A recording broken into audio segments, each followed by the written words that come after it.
नमस्कार दोस्तों, कैसे हैं आप सब। आप सभी ने कक्षा 11 में अध्याय 1 का भाग 1 देखा है। अब मैं इसके आगे के टॉपिक के बारे में बताऊंगा भाग 2 के अंतर्गत। चलिए शुरू करते हैं भाग 2। तो मैंने जैसा कि भाग 1 में आपको बताया था, इस अध्याय में आपको सजीवों के लक्षण के बारे में पढ़ना है और सजीव निर्जीव में पृथक करना है। फिर उसके बाद हम पढ़ेंगे जैव विविधता क्या होती है। तो भाग 1 में मैंने आपको बताया था सजीवों के लक्षण क्या होते हैं, जिनमें आपको 2 लक्षण बताया था। एक बताया था वृद्धि क्या होती है और दूसरा सजीव का लक्षण बताया था हमने जनन। फिर मैंने आपको बताया था कि वृद्धि सजीवों में तो होती है लेकिन कुछ निर्जीव में भी होता है। इस वजह से वृद्धि जीवों का विशिष्ट लक्षण नहीं होता। देखिए, विशिष्ट लक्षण और लक्षण में आप अंतर स्पष्ट करिएगा। लक्षण का मतलब कि सजीव और निर्जीव में पाया जाए, चलो कोई बात नहीं, सजीव में पाया जा रहा है तो ठीक है, निर्जीव में भी पाया जा रहा है तो भी ठीक है। लेकिन विशिष्ट लक्षण का मतलब ये होगा कि वे लक्षण, याद रखेंगे, विशिष्ट लक्षण का मतलब है वे लक्षण जो सिर्फ सभी सजीवों में पाया जाए, सभी सजीवों में पाया जाए, निर्जीव में नहीं, निर्जीव में नहीं। ऐसे लक्षणों को हम क्या कहते हैं? विशिष्ट लक्षण। तो अभी जो हम बता रहे हैं सब सजीव के लक्षण हैं, ये भी सजीव के लक्षण हैं, ये भी सजीव के लक्षण हैं, लेकिन विशिष्ट लक्षण नहीं है। क्यों नहीं है? क्योंकि मैंने बताया था भाग 1 में कि वृद्धि सजीव में भी होती है, निर्जीव में भी होती है। तो विशिष्ट लक्षण क्या कहता है कि सिर्फ सजीवों में हो और सभी सजीवों में हो। तो चूंकि वृद्धि निर्जीव में भी हो रहा है, इसलिए हम विशिष्ट लक्षण नहीं कह सकते ये जीवों का। ठीक, तो वृद्धि नहीं होगा। दूसरा मैंने बताया था जनन। जनन जीवों का लक्षण तो है लेकिन विशिष्ट लक्षण नहीं है। क्यों? क्योंकि सभी सजीवों में नहीं होता। चलो निर्जीव में तो नहीं होता, ये तो कन्फर्म है, जनन निर्जीव में नहीं होता, लेकिन जनन सभी सजीवों में भी नहीं होता। कुछ सजीव ऐसे होते हैं जिनमें जनन नहीं होता, जैसे खच्चर, कामगार मधुमक्खी और अनुर्वर मानव युगल। तो इनमें जनन नहीं होता। इस वजह से जनन भी जीवों का विशिष्ट लक्षण नहीं है। ठीक, अब हम पढ़ेंगे तीसरा लक्षण। ये 2 लक्षण हो गए जिसका हमने भाग 1 में चर्चा किया था। अब तीसरा लक्षण पढ़ते हैं जीवों के लक्षण में। तीसरा लक्षण आता है उपापचय। तीसरा लक्षण है उपापचय, जिसे इंग्लिश में कहते हैं मेटाबॉलिज्म। उपापचय क्या होता है? जीवित जीव के शरीर में होने वाली समस्त रासायनिक क्रियाएं उपापचय कहलाती हैं। ठीक है, मतलब अगर हमारे शरीर में कोई भी रासायनिक क्रिया हो रही है, कोई भी रासायनिक क्रिया हो रही है, तो इसे हम कहते हैं उपापचय, मेटाबॉलिज्म। ठीक है, शरीर में 2 प्रकार की क्रियाएं होती हैं, anabolic and catabolic. Anabolic reaction ऐसा होता है जिसमें ऊर्जा खर्च होती है, कैटाबॉलिक रिएक्शन ऐसे होते हैं जिनमें ऊर्जा मुक्त होती है। तो उपापचय क्रिया क्या होती है? शरीर में होने वाली समस्त रासायनिक क्रियाओं को उपापचय क्रिया कहते हैं। किसी भी निर्जीव में उपापचय क्रिया नहीं होती। तो किसी भी निर्जीव में उपापचय क्रिया नहीं होती और उपापचय सभी सजीवों में होता है। इस वजह से हम कह सकते हैं कि उपापचय क्रिया क्या है? सजीवों का विशिष्ट लक्षण है। सजीवों का विशिष्ट लक्षण है। देखिए, 3 लक्षण आपने पढ़ा जिसमें से एक ही लक्षण अभी तक आपको मिला जो कि सजीव का विशिष्ट लक्षण है। ठीक है, हम लैब में भी करा सकते हैं रासायनिक क्रियाएं, लेकिन वो जैविक क्रियाएं नहीं होती। इसी वजह से हम ये कह सकते हैं कि उपापचय निरापवाद सजीवों का विशिष्ट लक्षण होता है। कोशिका मुक्त तंत्र में हम कोशिका के बाहर हम रासायनिक क्रियाएं करा रहे हैं, इसीलिए वो जैविक क्रियाएं नहीं कहलाती और हम उपापचय को कह सकते हैं कि ये सजीवों का विशिष्ट लक्षण होता है। सिर्फ सजीवों के शरीर में यह रिएक्शंस होते हैं। तो लिखेंगे उपापचय में हमारे शरीर में होने वाली समस्त रासायनिक क्रियाएं उपापचयी क्रियाएं हैं। किसी भी निर्जीव में उपापचयी क्रियाएं नहीं होती। शरीर के बाहर कोशिका मुक्त तंत्र में उपापचयी क्रियाएं प्रदर्शित हो सकती हैं, जैसे जीव शरीर के बाहर परख नली में तथा पात्रे में एकाकी उपापचयी क्रियाएं, isolated metabolic reaction in vitro. ठीक है, जैविक नहीं है। यद्यपि ये निश्चित है, हाँ इसमें कहेंगे लिखेंगे यद्यपि ये निश्चित ही जैविक क्रियाएं हैं। ठीक है, अतः उपापचयी क्रियाएं निरापवाद जीवों के विशिष्ट गुण के रूप में परिभाषित होती हैं। मतलब कह सकते हैं कि उपापचय सजीवों का विशिष्ट लक्षण होता है।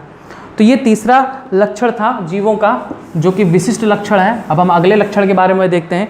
अगला लक्षण क्या है? चौथा आता है संवेदनशीलता।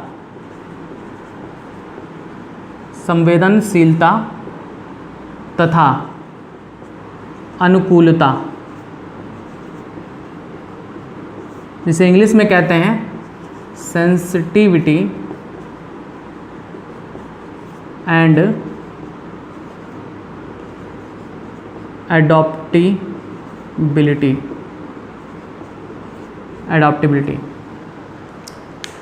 संवेदनशीलता तथा अनुकूलता क्या होता है?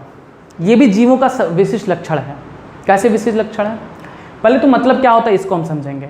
तो हमारे आसपास कोई भी भौतिक या रासायनिक परिवर्तन होता है या कोई जैविक पर्यावरण में कोई बदलाव आता है, तो उसके प्रति हमारा क्या संवेदनशीलता है, क्या अनुकूलता है, इसी को कहते हैं संवेदनशीलता तथा अनुकूलता। मतलब कि हम किसी चीज़ को सेंस कर सकते हैं, अनुभव कर सकते हैं। मान लो अगर हम यहाँ पर कोई हम पिन चिबोते हैं, तो हम इसका क्या कर सकते हैं, इनको समझ सकते हैं कि यहाँ पर पिन चिबोया जा रहा है, मतलब सेंस कर सकते हैं। इसी को कहते हैं संवेदनशीलता।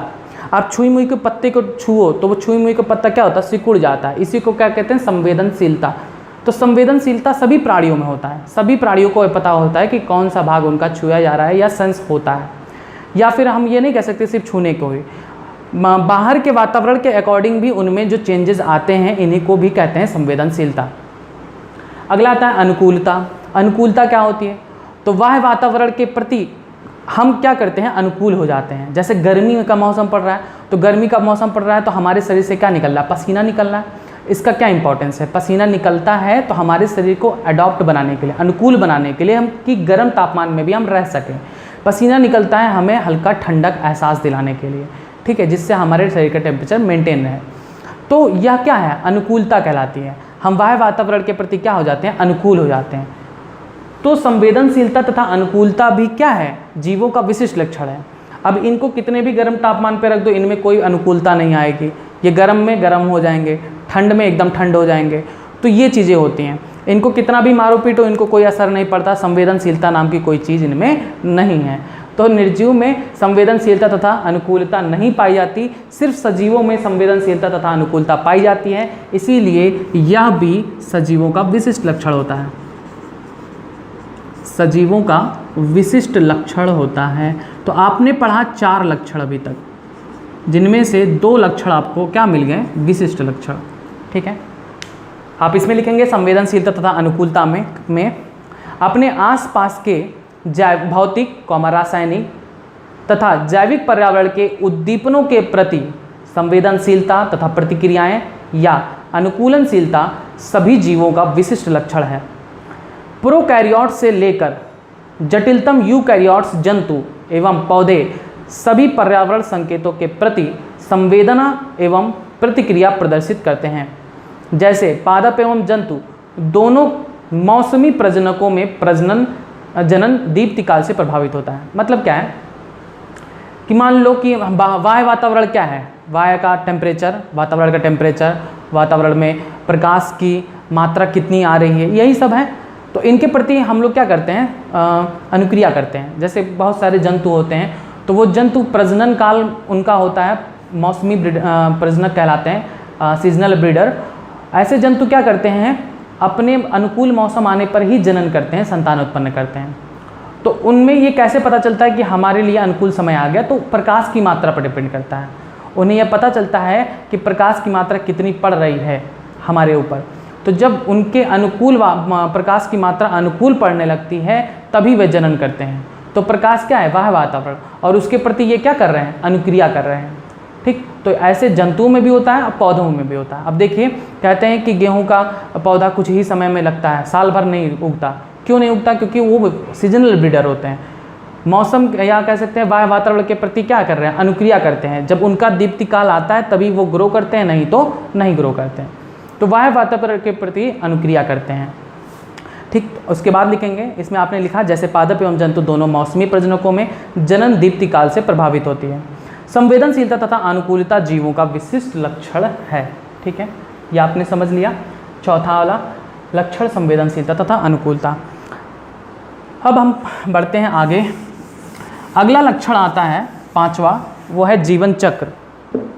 देखते हैं कि जीवन चक्र जीवों का विशिष्ट लक्षण है या नहीं। Life cycle. जीवन चक्र होता क्या है? सभी सजीव अलग अलग अवस्थाओं को प्राप्त करते हुए अंत में मृत हो जाते हैं। जैसे जन्म होता है, किसी भी जीव का जन्म होता है, जन्म के बाद वो बढ़ते हैं और कहाँ पहुँचते हैं? वयस्क अवस्था में पहुँचते हैं। वयस्क अवस्था में ये जनन करते हैं, अपने समान संतान उत्पन्न करते हैं, फिर ये वृद्धावस्था में आते हैं। वृद्धावस्था में आने के बाद इनकी मृत्यु हो जाती है।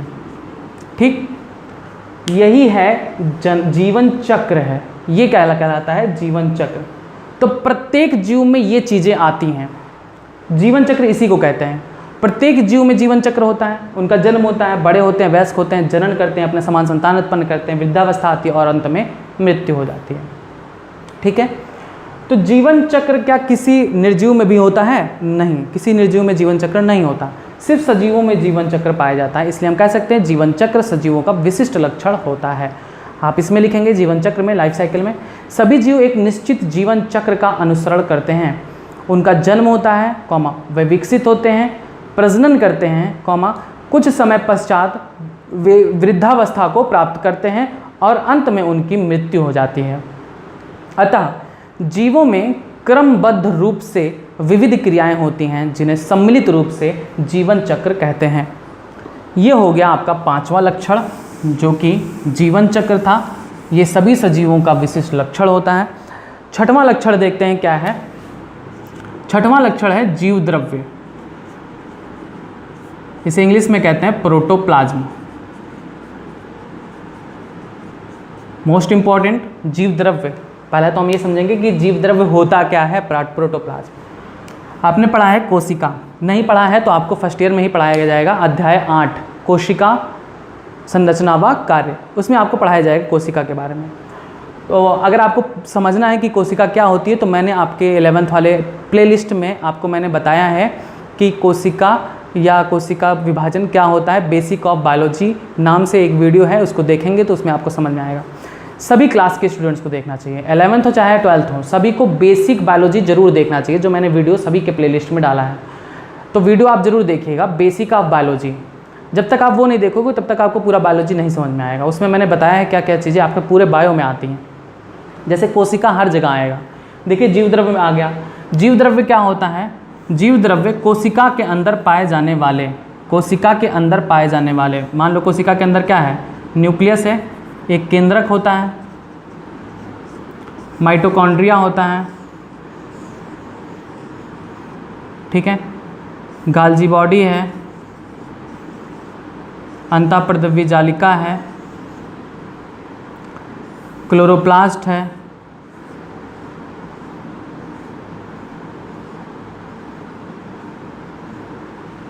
तो कोशिका के अंदर पाए जाने वाले समस्त द्रव को, पूरे द्रव को क्या कहते हैं? जीव द्रव्य कहते हैं। तो जब हर जीव कोशिका से मिलकर बना होता है, कोई भी जीव हो, पूरे पृथ्वी पर कोई भी जीव हो, जो जीवाणु से लेकर अमीबा, पैरामीशियम, यूग्लिना से लेकर पौधे और जंतु तक सभी के सभी शरीर किसके बने होते हैं? कोशिका से मिलकर बने होते हैं या कोशिका से बने होते हैं। तो कोशिका के अंदर जीव द्रव्य होता है। अगर जीव द्रव्य नहीं है तो कोशिका नहीं कहलाएगा, कोशिका नहीं कहलाएगा तो वह जीवित भी नहीं कहलाएगा। जीवित जीव का यह सबसे बड़ा लक्षण है कि उसके शरीर में कोशिका जरूर हो। अगर कोशिका नहीं है तो वह जीव नहीं कहलाएगा। अगर कोशिका है तो उसके अंदर जीव द्रव्य होगा। जीव द्रव्य क्या होता है? जीव द्रव्य कोशिका के अंदर पाए जाने वाले समस्त द्रव को कहते हैं जिसमें संपूर्ण जैविक क्रियाएं संपन्न होती हैं। संपूर्ण जैविक क्रियाएं संपन्न होती हैं। संपूर्ण जैविक क्रियाएं जिन्हें हम इंग्लिश में वाइटल एक्टिविटीज़ कहते हैं, वाइटल एक्टिविटीज़ होती हैं। इसी कोशिका में यहाँ पर श्वसन होता है जिससे ऊर्जा उत्पन्न होती है। इसी ऊर्जा का उपयोग सभी जीव अलग अलग कार्यों को करने में करते हैं, ठीक है। इसी से अगर ये क्लोरोप्लास्ट है तो क्लोरोप्लास्ट में भोजन का निर्माण होता है, ठीक है।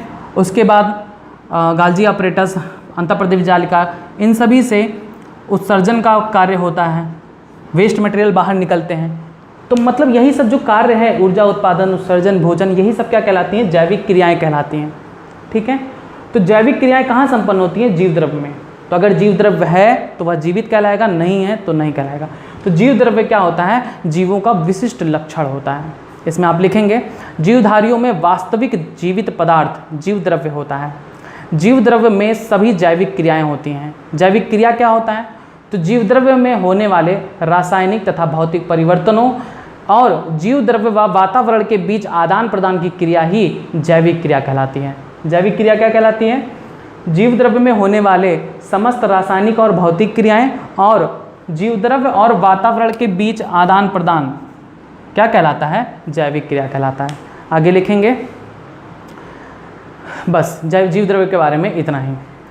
तो आपने समझ लिया कि जीव द्रव्य क्या होता है। जीव द्रव्य कोशिका में पाए जाने वाले संपूर्ण द्रव्य को कहते हैं। जीव द्रव्य में ही शरीर की समस्त क्रियाएं संचालित होती हैं, जैविक क्रियाएं संचालित होती हैं। जैविक क्रियाएं किसे कहते हैं? तो जैविक क्रियाएं जीव द्रव्य में होने वाले समस्त रासायनिक भौतिक परिवर्तन और जीव द्रव्य तथा वातावरण के बीच आदान प्रदान को ही जैविक क्रिया कहते हैं।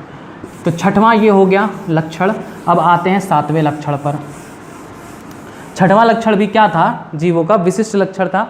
सातवां लक्षण आता है कोशिका संरचना। कोशिका संरचना, सेल स्ट्रक्चर। अभी मैंने आपने थोड़ी देर पहले बताया कि कोई भी जीव सजीव तभी कहलाएगा जब उसमें कोशिका उपस्थित हो। बिना कोशिका का कोई भी जीव सजीव नहीं कहला सकता। कोशिका क्या होती है? कोशिका जीवों के शरीर की संरचनात्मक एवं क्रियात्मक इकाई है। क्या है? दो शब्द आ रहा है, संरचनात्मक और क्रियात्मक। मतलब कोशिका क्या होती है? सभी जीवों के शरीर की संरचनात्मक और क्रियात्मक इकाई होती है। मतलब जीवों के शरीर की संरचना बनाती है। हमारा पूरा शरीर किससे मिलकर बना हुआ है? कोशिकाओं से मिलकर बना है। ये सभी क्या हैं? कोशिकाओं से मिलकर बने हैं। अगर हम इतने पार्ट को जूम करके देखें तो हमको ढेर सारी कोशिकाएं नजर आएंगी। सेल आपने प्रचार वगैरह में देखा होगा, ऐसे दिखाई जाती हैं। हमारी स्किन सेल डैमेज हो गई तो स्किन सेल का मतलब क्या? यही होती है स्किन सेल। ये भी एक सेल है, ये भी एक कोशिका, ये भी एक कोशिका, ये भी कोशिका, ये भी कोशिका, ये भी कोशिका, ये भी कोशिका, ये भी कोशिका। तो हमारा पूरा शरीर ऐसे ही कोशिकाओं से मिलकर बना होता है। तो देखिए हमारा शरीर की संरचना बना रहा है, इसीलिए हम कहते हैं कोशिका जीवों के शरीर की संरचनात्मक क्रिया है, इकाई है। क्रियात्मक क्यों कहते हैं? क्योंकि शरीर की सभी क्रियाएं इन्हीं कोशिकाओं में संचालित होती हैं। उत्सर्जन भी उसी में होता है, श्वसन भी इसी में होता है, भोजन का निर्माण भी इसी में होता है। मतलब हमारे अंदर नहीं होता है, पौधों के अंदर भोजन का निर्माण होता है, जंतुओं के कोशिकाओं में नहीं। तो संरचनात्मक व क्रियात्मक इकाई इसीलिए कहा जाता है क्योंकि यह हमारे जीवों के शरीर की संरचना को बनाते हैं और समस्त क्रियाओं को संचालित करते हैं। इसीलिए कोशिका को क्या कहा जाता है? जीवों के शरीर की संरचनात्मक व क्रियात्मक इकाई, फंक्शनल यूनिट ऑफ लाइफ। ठीक है, कह सकते हैं structural and functional. Cell is the structural and functional unit of life. तो ये हो गया कोशिका संरचना के बारे में। थोड़ा और डिटेल पढ़ते हैं क्योंकि कोशिका बहुत इंपॉर्टेंट है, हर चैप्टर में आपका आएगा। तो कोशिका के बारे में और नॉलेज, हालांकि आपके पूरा चैप्टर ही है कोशिका का, अध्याय 8, लेकिन फिर भी थोड़ा बहुत समझेंगे। आपने कोशिका समझ लिया क्या होता है? संरचनात्मक व क्रियात्मक इकाई होती है। कोशिका कितने प्रकार की होती हैं? कोशिका दो प्रकार की होती हैं। एक होती है प्रोकैरियोटिक और दूसरा होता है यूकैरियोटिक। देखिए प्रोकैरियोटिक में आता है प्रो और कैरियोटिक। अगर मतलब आप समझ लोगे तो आपको बहुत ईजी हो जाएगा, किसी भी चीज़ को याद करने की ज़रूरत नहीं होगी, आप अपने मन से कॉन्सेप्ट लिख सकते हो। प्रो का मतलब होता है प्राचीन, एंशियंट टाइप, बहुत पुराना टाइप। कैरियोटिक शब्द बना हुआ है कैरियन से, जिसका मतलब होता है न्यूक्लियस। न्यूक्लियस मतलब केंद्रक। ठीक है, तो ये क्या बता रहा है? प्रोकैरियोटिक बता रहा है कि बहुत प्राचीन प्रकार का केंद्रक इसमें पाया जाता है। कोशिकाएं दो प्रकार की होती हैं। पूरे पृथ्वी पर मौजूद सभी जीव या तो प्रोकैरियोटिक कोशिका से बने होते हैं या तो यूकैरियोटिक कोशिका से, इनके अलावा कोई कोशिका नहीं होती। प्रोकैरियोटिक कोशिका दिखता कैसे है? प्रोकैरियोटिक कोशिका मैंने बताया ना बहुत पुराने प्रकार की कोशिका है, इसमें कुछ भी नहीं होता। जैसे पुराने प्रकार का टेलीफोन, उसमें कुछ भी नहीं होता है, एक एलईडी भी नहीं होती। तो प्रोकैरियोटिक में क्या होता है, इनका जो डीएनए होता है आनुवंशिक पदार्थ ऐसे ही कोशिका में बिखरा होता है। इनमें एक गोलाकार डीएनए पाया जाता है जिसे हम प्लाज्मिड कहते हैं, कुछ में पाया जाता है। फिर एक और संरचना होती है जिन्हें हम कहते हैं मीसोसोम, जिसमें श्वसन की क्रिया संचालित होती है। यही है एक प्रोकैरियोटिक कोशिका। कुछ में टेल पाई जाती हैं, ठीक है, कुछ में नहीं पाई जाती। अब आते हैं यूकैरियोटिक कोशिका को देखते हैं। यूकैरियोटिक कोशिका नवीन प्रकार की कोशिका है, आधुनिक कोशिका। इसमें क्या क्या होता है? तो इसमें बीच में एक बड़ा केंद्रक होता है। केंद्रक के अंदर डीएनए होता है, किस रूप में? गुणसूत्र के रूप में। डीएनए गुणसूत्र के रूप में होता है। फिर यहाँ पर होता है माइटोकॉन्ड्रिया, फिर होता है अंतःप्रद्रवी जालिका, फिर होता है गाल्जी बॉडी। फिर अगर पादप कोशिका है तो इसमें क्लोरोप्लास्ट पाया जाता है। ये सारी चीज़ें पाई जाती हैं। देखिए, इसे कहते हैं माइटोकॉन्ड्रिया, इसे कहते हैं गाल्जिकाए, इसे कहते हैं क्लोरोप्लास्ट हरित लवक, इसे कहते हैं अंतःप्रद्रवी जालिका। ये क्या है? केंद्रक। आप देख रहे हो केंद्रक चारों तरफ से एक आवरण से ढका हुआ है। इस आवरण को क्या कहते हैं? केंद्रक कला, न्यूक्लियर मेम्ब्रेन, ठीक है। एक शब्द यूज़ किया जाता है कोशिकांग। कोशिकांग का अगर आप संधि विच्छेद करोगे तो क्या आएगा? कोशिका प्लस अंग। कोशिकांग का मतलब होता है कोशिका के अंग। कोशिका के अंग कौन है? माइटोकॉन्ड्रिया भी एक कोशिकांग है, ये भी कोशिका के अंग है, ये भी कोशिका के अंग है, ये भी कोशिका के अंग है, केंद्रक भी कोशिका के अंग है। तो हम क्या लिख सकते हैं? माइटोकॉन्ड्रिया एक कोशिकांग है, यह भी एक कोशिकांग है, यह भी एक कोशिकांग है, यह भी एक कोशिकांग है, यह भी एक कोशिकांग है। अंतर देखिए, प्रोकैरियोटिक कोशिका और यूकैरियोटिक कोशिका में अंतर क्या है? यहाँ पर देखिए, प्रोकैरियोटिक कोशिका में सबसे पहला अंतर, केंद्रक कला यहाँ पाया जा रहा है, यहाँ पर केंद्रक कला नहीं पाया जाता। तो पहला क्या लिखेंगे? केंद्रक कला अनुपस्थित। दूसरा देखिए, यहाँ पर माइटोकॉन्ड्रिया पाया जा रहा है, गाल्जी बॉडी पाया जा रहा है, अंतःप्रद्रवी जालिका पाया जा रहा है, हरित लवक पाया जा रहा है, यहाँ कुछ भी नहीं पाया जा रहा। तो क्या लिखेंगे? कोशिकांग अनुपस्थित। कोशिकांग क्या कहलाते हैं? कोशिकांग इन्हीं को कहते हैं, ये सारे चीज़ों को, माइटोकॉन्ड्रिया, हरित लवक, गाल्जिकाए, अंतःप्रद्रवी जालिका, इन सभी को कोशिकांग कहते हैं। तो अंतर आपने देख लिया। प्रोकैरियोटिक कोशिका बहुत पुराने प्रकार की कोशिका होती है, इसमें कुछ भी नहीं पाया जाता, सिर्फ प्लाज्मिड, मेसोसोम और डीएनए पाया जाता है। बाकी यूकैरियोटिक कोशिका आप देख रहे हो इतनी सारी चीज़ें पाई जा रही हैं, और भी चीज़ें पाई जाती है, तो डिटेल में उस चैप्टर में आपको बताऊंगा, ठीक। बस, तो ये है कोशिका। तो सभी जीव, पृथ्वी पर उपस्थित सभी सजीव या तो प्रोकैरियोटिक कोशिका से मिलकर बनेंगे या तो यूकैरियोटिक कोशिका से मिलकर बनेंगे। प्रोकैरियोटिक कोशिका से कौन बना होता है? जीवाणु। पृथ्वी पर पाए जाने वाले समस्त जीवाणु किसके बने होते हैं? प्रोकैरियोटिक के। या फिर माइकोप्लाज्मा, जो कि सबसे छोटी जीवित कोशिका होती है, ठीक है, प्रोकैरियोटिक कोशिका से मिलकर बनी होती है। यूकैरियोटिक कोशिका किस में पाई जाती है? सभी पादप व जंतु में, कवक में भी, ठीक है, व प्रोटिस्टा जगत, बताएंगे आगे। तो जो यूकैरियोटिक कोशिका है, यूकैरियोटिक, ये किस में पाया जाता है? पादप, जंतु, कवक, प्रोटिस्टा, मतलब पृथ्वी पर उपस्थित इन सभी जीवों में पाया जाता है। यूकैरियोटिक कोशिका पृथ्वी पर उपस्थित सभी पौधों में पाया जाता है, सभी जंतुओं में पाया जाता है। अब आप क्वेश्चन मैं आपको करता हूँ, आप इसका आंसर दीजिए। आपके शरीर में कौन सी प्रकार की कोशिका है? हमारे शरीर में कौन सी प्रकार की कोशिका पाई जाती है? आप इसका आंसर कमेंट बॉक्स में लिख दीजिएगा, ठीक है। तो प्रोकैरियोटिक और यूकैरियोटिक आपने कोशिका समझ लिया, इनका एग्जाम्पल भी आपने देख लिया। तो ये है कोशिका संरचना। तो सभी जीव किसके बने होते हैं? कोशिका के। इस वजह से कोई भी निर्जीव वस्तु कोशिका का नहीं बना होता, इसलिए हम कह सकते हैं कोशिका संरचना क्या होती है? जीवों का विशिष्ट लक्षण होता है। अब देखिए, अगर हम इसे जंतु कोशिका मान लें तो जंतु कोशिका में हरित लवक नहीं पाया जाता, ठीक। जंतु कोशिका में क्या पाया जाता है? बाहर की तरफ एक परत पाई जाती है जिसे हम कहते हैं कोशिका कला, सेल मेम्ब्रेन, अगर पादप कोशिका है तो पादप कोशिका में एक और संरचना पाई जाती है जिसे हम कहते हैं हरित लवक, और इसी हरित लवक के कारण पौधे अपना भोजन बना सकते हैं। अगर ह्यूमन सेल में या जंतु की कोशिका में भी हरित लवक होता तो हम भी अपना भोजन बना सकते थे, लेकिन हमारे शरीर में हरित लवक नहीं पाया जाता, इसलिए हम अपना भोजन नहीं बना सकते। पादप कोशिका में बाहर की तरफ एक और स्तर पाया जाता है जिसे हम कहते हैं कोशिका भित्ति, सेल वॉल।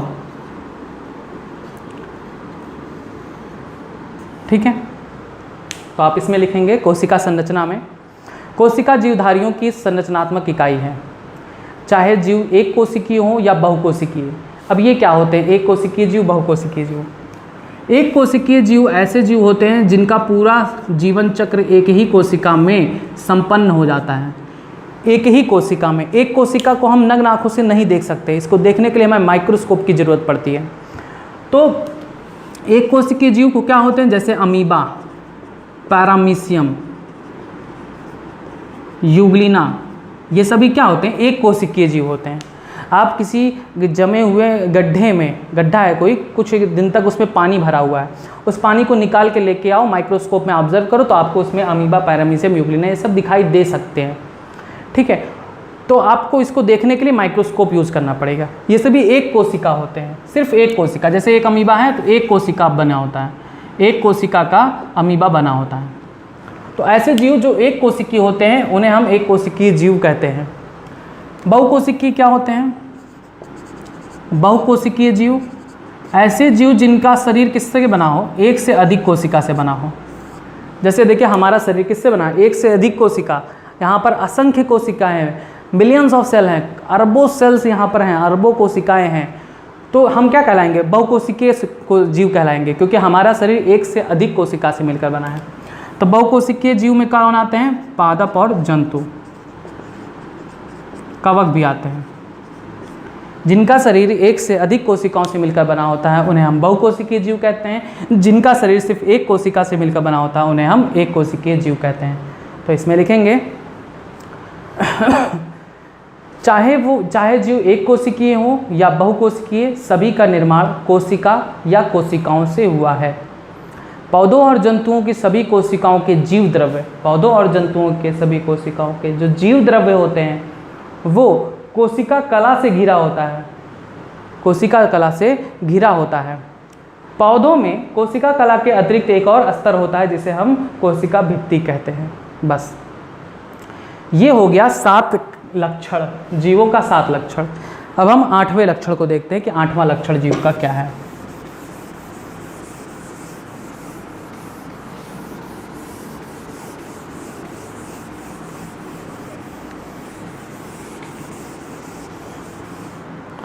आठवां लक्षण आता है गति, मूवमेंट।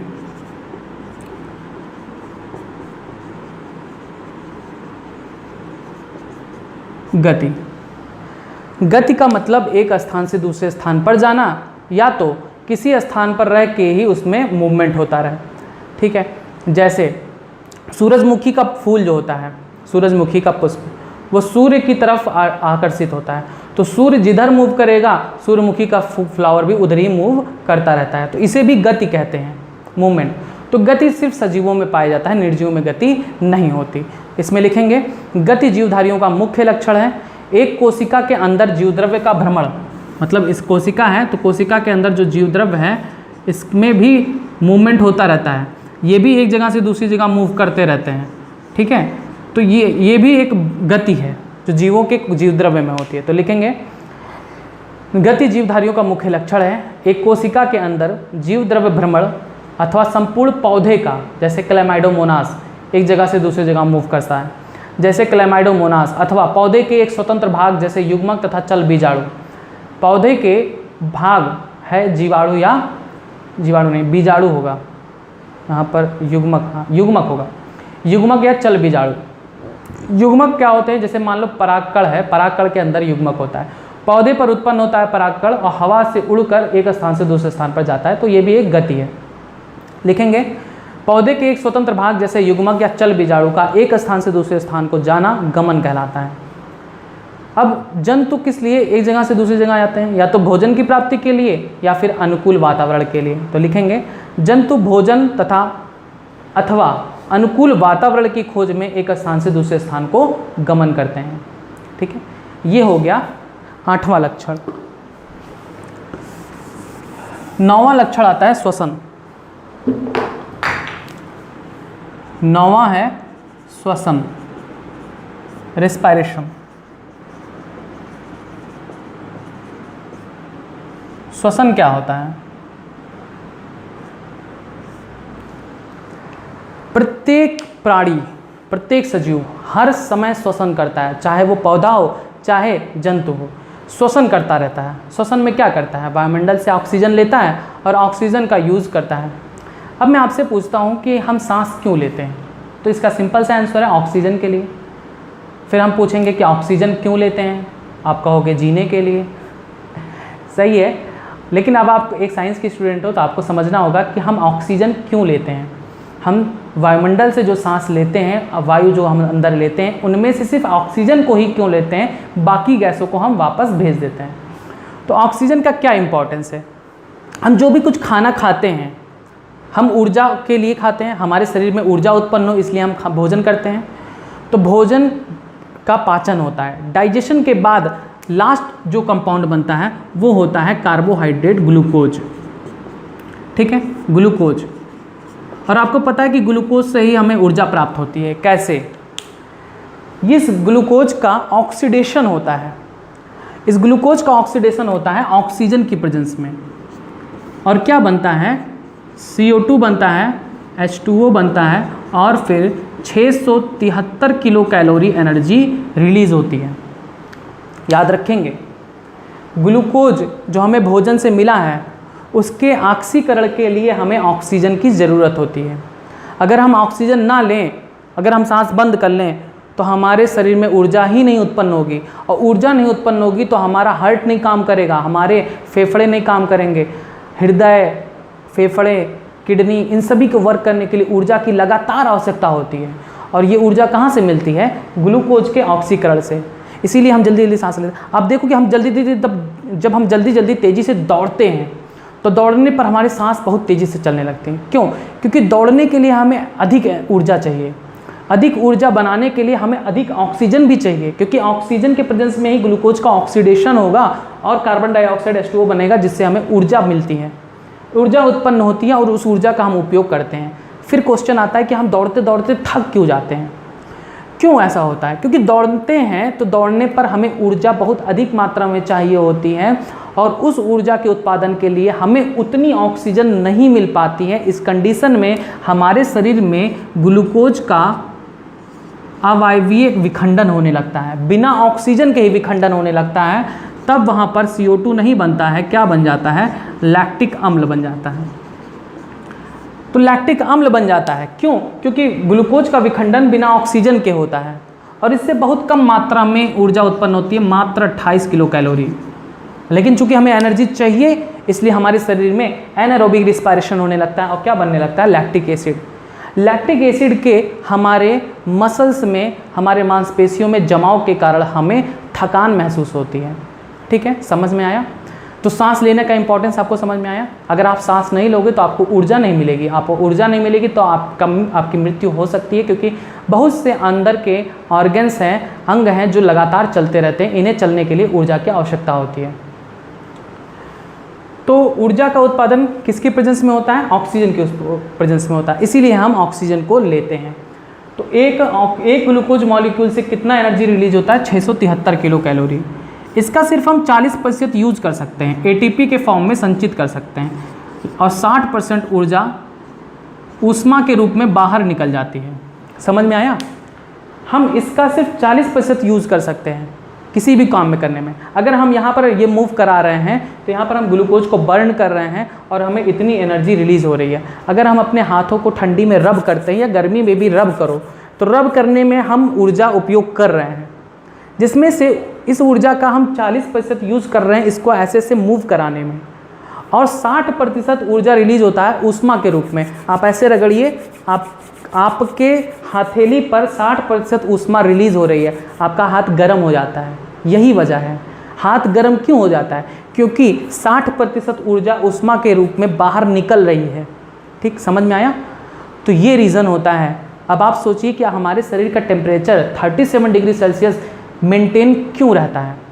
हमारे शरीर में कोई हीटर लगा है क्या? नहीं ना। हम कितने भी ठंडे मौसम में चले जाएं लेकिन फिर भी हमारे शरीर का टेम्परेचर 37 डिग्री सेल्सियस बना रहता है। क्यों? क्योंकि हमारे शरीर में ग्लूकोज का ऑक्सीडेशन होता है, इतनी एनर्जी रिलीज होती है। इसका 60% एनर्जी क्या होता है? हीट के फॉर्म में बॉडी में रिलीज होता रहता है, इसलिए हमारे बॉडी टेम्परेचर मेंटेन रहता है 37 डिग्री सेल्सियस। समझ में आया? तो ये एक बेसिक कॉन्सेप्ट है, आपको आना चाहिए कि हम सांस क्यों लेते हैं। कोई पूछे तो आप बता सको कि सांस लेने का इंपॉर्टेंस क्या है। ऑक्सीजन लेना, ऑक्सीजन का शरीर में क्या इंपॉर्टेंस है? ग्लूकोज के ऑक्सीडेशन के लिए, जिससे हमें एनर्जी मिले। ग्लूकोज का ऑक्सीकरण होता है ऑक्सीजन की प्रेजेंस में और हमें एनर्जी प्राप्त होती है, जिसका 40% हम यूज़ कर सकते हैं, 60% हीट के फॉर्म में रिलीज होता है। अगर हम बहुत तेज़ी से काम करते हैं तो हमारे शरीर में ग्लूकोज का बिना ऑक्सीजन के प्रेजेंस में ही विखंडन होने लगता है और ये कन्वर्ट होता है लैक्टिक एसिड में। लैक्टिक एसिड अम्ल बन जाता है और ऊर्जा बहुत कम, मात्र 28 किलो कैलोरी लगभग बनता है। ठीक है, याद रखेंगे। जब हम कोई एक्सरसाइज करते हैं या हम बहुत तेज़ी से दौड़ते हैं या कोई ऐसी फिजिकल एक्टिविटी जो बहुत तेज़ी से करते हैं, तब हमें किसी चीज़ को करने के लिए, जैसे मान लो हम बहुत तेज़ी से दौड़ रहे हैं, तो तेज़ी से दौड़ने के लिए हमको तेज़ी से ऑक्सीजन की भी ज़रूरत होगी, क्योंकि तेज़ दौड़ने के लिए ऊर्जा की आवश्यकता होगी। ऊर्जा कैसे मिलेगा? ग्लूकोज के ऑक्सीडेशन थे, तो ऊर्जा बहुत अधिक मात्रा में चाहिए, तो ग्लूकोज का अधिक मात्रा में ऑक्सीडेशन होना चाहिए, तो अधिक मात्रा में ऑक्सीजन भी लगेगा। तो प्रॉपर ऑक्सीजन हमें नहीं मिल पाता जब हम तेज़ी से दौड़ते हैं। उस कंडीशन में ऊर्जा तो चाहिए ही दौड़ने के लिए, तो उस कंडीशन में ग्लूकोज का लैक्टिक अम्ल में परिवर्तन होने लगता है बिना ऑक्सीजन के प्रेजेंस में। ग्लूकोज का ऑक्सीडेशन होने लगता है लैक्टिक अम्ल में बिना ऑक्सीजन के प्रेजेंस में और बहुत कम एनर्जी उत्पन्न होती है। लैक्टिक अम्ल का हमारी मांसपेशियों में जमाव के कारण ही हम थकान महसूस करते हैं। यह क्वेश्चन बार बार पूछा जाता है कि हम थकान क्यों महसूस करते हैं? लैक्टिक एसिड का मांसपेशियों में जमाव के कारण हम थकान महसूस करते हैं। ठीक, तो आपने इतनी बातें समझ लिया। अब देखिए, श्वसन दो प्रकार का होता है। श्वसन एक होता है वायवीय श्वसन, वायवीय श्वसन जिसे कहते हैं एरोबिक रेस्पिरेशन, एरोबिक रेस्पिरेशन, और दूसरा होता है अवायवीय रेस्पिरेशन, अवायवीय श्वसन से कहते हैं एनएरोबिक रेस्पिरेशन। वायवीय श्वसन ऐसा श्वसन होता है जिसमें ऑक्सीजन का उपयोग किया जाता है। ऐसा श्वसन जिसमें ऑक्सीजन उपयोग में लाया जाए वायवीय श्वसन कहलाता है। अवायवीय श्वसन ऐसा श्वसन होता है जिसमें ऑक्सीजन उपयोग में ना लाया जाए, ऐसे श्वसन को हम कहते हैं अवायवीय श्वसन। तो समझ में आ गया, वायवीय श्वसन का मतलब ऑक्सीजन की उपस्थिति में ग्लूकोज का विखंडन और अवायवीय श्वसन का मतलब बिना ऑक्सीजन के ग्लूकोज का विखंडन, इसे हम कहते हैं अवायवीय श्वसन। अवायवीय श्वसन कोई ज़रूरी नहीं है कि ग्लूकोज से लैक्टिक अम्ल ही बने, एथनॉल भी बनता है बैक्टीरिया में। बैक्टीरिया में जो अवायवीय श्वसन होता है या यीस्ट में अवायवीय श्वसन होता है तो वहाँ पर अल्कोहल या अदर डेरिवेटिव्स बनते हैं। श्वसन क्या होता है? श्वसन एक अपचयी क्रिया है। क्या है? अपचयी क्रिया, कैटाबोलिक रिएक्शन। आपने पढ़ा होगा रिएक्शन दो टाइप के होते हैं, कैटाबोलिक एंड एनाबोलिक। अपचयी क्रिया होता है और दूसरा उपचयी क्रिया होता है, एनाबोलिक रिएक्शन। एनाबोलिक रिएक्शन, अपचयी क्रिया वे अभिक्रियाएं होती हैं, अपचयी अभिक्रिया, अपचयी अभिक्रिया रिएक्शन वे रिएक्शन होते हैं जिसमें ऊर्जा मुक्त होती है। ऊर्जा देखिए मुक्त हो रही है। ऐसी अभिक्रिया, ऐसी रासायनिक अभिक्रिया जिसमें ऊर्जा मुक्त हो अपचयी अभिक्रिया कहलाती है, कैटाबोलिक रिएक्शन कहलाती है। ऐसी क्रिया अभिक्रिया जिसमें ऊर्जा खर्च होती है, मुक्त नहीं होती, खर्च होती है रिएक्शन को करने में, तो वैसी क्रिया को कहते हैं उपचयी क्रिया। चूँकि श्वसन में ऊर्जा मुक्त हो रही है इसीलिए श्वसन क्या कहलाता है? एक अपचयी अभिक्रिया कहलाता है, कैटाबोलिक रिएक्शन कहलाता है। ठीक है, इसमें आप लिखेंगे श्वसन के बारे में, जीवधारियों में श्वसन प्रत्येक समय होता है। इस क्रिया में जीव वायुमंडल से ऑक्सीजन लेते हैं और कार्बन डाइऑक्साइड बाहर निकालते हैं। देखिए, ऑक्सीजन यूज होता है ऑक्सीडेशन में, कार्बन डाइऑक्साइड और H2O बाई प्रोडक्ट के रूप में निकलते हैं और कार्बन डाइऑक्साइड वायुमंडल में वापस छोड़ दिया जाता है। ठीक, तो इसमें लिखेंगे इस क्रिया में कार्बोहाइड्रेट, वसा एवं प्रोटीन का ऑक्सीकरण होता है। यहाँ पर मैंने एक एग्जाम्पल कार्बोहाइड्रेट का दिया है, इसी तरीके से प्रोटीन और वसा का भी ऑक्सीडेशन होता है और ऊर्जा मुक्त होती है।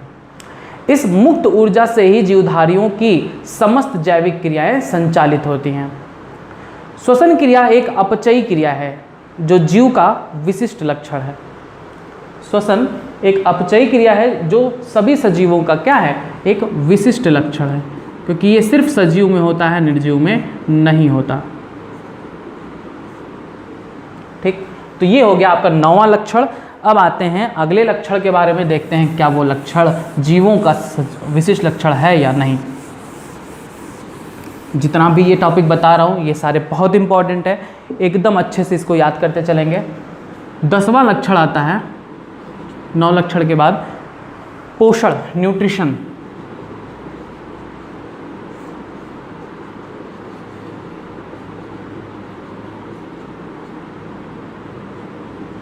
पोषण क्या होता है? हमारे शरीर के सामान्य रूप से क्रिया करने के लिए हमें ऊर्जा की आवश्यकता होती है। ऊर्जा के लिए हम भोजन ग्रहण करते हैं, इसी को कहते हैं पोषण। भोजन का बनाना या भोजन ग्रहण करना पोषण कहलाता है। ठीक है, पोषण के आधार पर जीवधारी 2 प्रकार के होते हैं। एक होते हैं स्वपोषी, ऑटोट्रॉफ, और दूसरे होते हैं परपोषी, हेट्रोट्रॉफ। ऑटोट्रॉफ या स्वपोषी वे जीव होते हैं जो अपना भोजन स्वयं बना सकते हैं, जैसे पौधे स्वपोषी होते हैं, प्रकाश संश्लेषी जीवाणु प्रकाश संश्लेषी व रसायन संश्लेषी जीवाणु रसायन संश्लेषी जीवाणु, ये अपना भोजन स्वयं बनाते हैं। कुछ प्रकाश संश्लेषी जीवाणु होते हैं जो प्रकाश संश्लेषण की क्रिया करते हैं, कुछ रसायन संश्लेषण के द्वारा अपना भोजन बनाते हैं, तो ऐसे जीवाणु भी क्या कहलाते हैं, स्वपोषी। परपोषी क्या होते हैं, जो अपने भोजन के लिए इन पर डिपेंड हों। वे जीव जो अपना भोजन स्वयं ना बना पाते हैं और अब भोजन के लिए इन पर डिपेंड होते हैं, परपोषी कहलाते हैं। सभी जंतु क्या होते हैं, परपोषी होते हैं। तो पोषण में हम क्या लेते हैं, पोषण में कार्बोहाइड्रेट, भोजन में हमारे क्या होता है, कार्बोहाइड्रेट, प्रोटीन, वसा, ये सारी चीज़ें होती हैं, जिनमें से कार्बोहाइड्रेट और वसा से हमें ऊर्जा प्राप्त होती है। कार्बोहाइड्रेट और वसा से ऊर्जा प्राप्त होती है। प्रोटीन जो होता है वो शरीर निर्माणकारी तत्व होता है, शरीर के निर्माण में मदद करता है, शरीर निर्माणकारी तत्व। कार्बोहाइड्रेट और वसा से हमें ऊर्जा प्राप्त होती है। प्रोटीन शरीर निर्माणकारी तत्व होता है, मतलब शरीर का निर्माण करता है।